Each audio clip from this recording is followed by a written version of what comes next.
Assalamualaikum warahmatullahi wabarakatuh. Perkenalkan, nama saya Aditya Sriwayuni dari kelas D dengan NIM 55522101131, jurusan S1 Akuntansi Universitas Sultan Ageng Tirtayasa. Di video ini kali ini saya akan membahas tentang pendidikan Pancasila serta masalah atau isu yang berhubungan dengan Pancasila. Di sini saya akan membahas tentang angka kriminalitas berdasarkan sila kedua. Analisis kasus kejahatan di Indonesia berdasarkan perspektif sila kedua Pancasila. Kejahatan di Indonesia, angka kriminal naik tahun sejak 2020. Jumlah kejahatan di Indonesia yang bersifat fluktuatif, kejahatan konvensional seperti pencurian, penipuan, perampokan, kekerasan rumah tangga, pembunuhan, atau kejahatan susila. Intensitasnya masih cukup tinggi dan semakin bervariasi.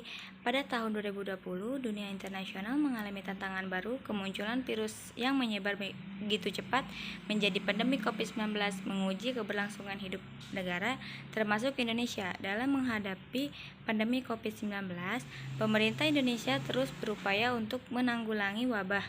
Pandemi nyatanya membawa efek domino lain yang melebar tidak hanya dalam permasalahan kesehatan, namun juga perekonomian. Tingkat kriminalitas di Indonesia meningkatkan. Data Kepolisian RI menunjukkan terjadi kenaikan angka kriminalitas pada pekan ke-24 tahun 2020 dibanding pekan sebelumnya. Pada kasus perjudian, kenaikan kasus menjadi yang tertinggi dengan 52 kasus di pekan ke-23 dan jumlahnya naik 2 kali lipat menjadi 104 kasus di pekan berikutnya. Kasus pencurian kendaraan bermotor, khususnya roda 2, meningkatkan 98,25% dari 114 kasus menjadi 226 kasus di pekan ke-24. Polri mencatat terdapat 649 kasus narkotika di pekan ke-23, lalu jumlahnya menjadi 743 kasus di pekan berikutnya atau mengalami kenaikan sebesar 14,48%. Menurut Kepala Biro Penerangan Masyarakat Karopenmas, Divisi Humas Polri Brigjen Pol Awi Setiono melalui siaran langsung di akun YouTube Tribrata TV Humas Polri mengungkapkan bahwa kenaikan angka kriminalitas dalam 2 pekan terakhir disebabkan pandemi COVID-19. Kenaikan angka kriminalitas disebabkan pelaku kejahatan memanfaatkan situasi meningkatkannya aktivitas masyarakat di tengah masa transisi menuju new normal untuk beraksi. Butir Pancasila kedua, kemanusiaan yang adil dan beradab. Nilai-nilai kemanusiaan dalam masyarakat Indonesia dilahirkan dari perpaduan pengalaman bangsa Indonesia dalam penyejarahan.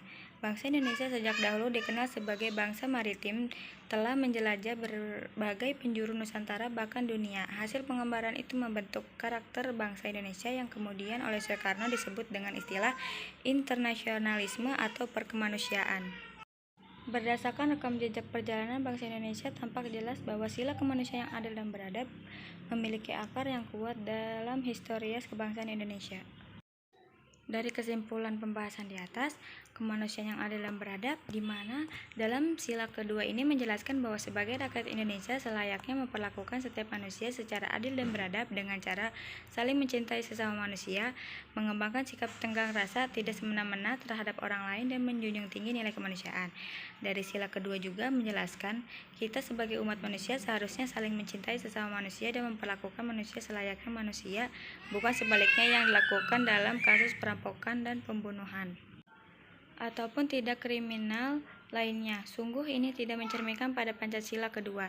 Dari banyaknya kasus yang terjadi juga dapat diartikan bahwa kebutuhan manusia masih sangat kurang karena masih banyak pengangguran di negara Indonesia sehingga mereka untuk mendapatkan uang dengan cara kriminal, yaitu membunuh, merampok, pelecehan, pencurian, beraneka ragam untuk memenuhi segala kebutuhan kehidupan mereka sehari-hari. Dari ini juga kita sebagai umat yang berperi kemanusiaan harus saling menghargai satu sama lain. Sekian penjelasan materi dari saya. Mohon maaf bila ada kata salah dalam penyampaian atau penjelasan kurang maksimal, mohon dimaafkan. Wassalamualaikum warahmatullahi wabarakatuh.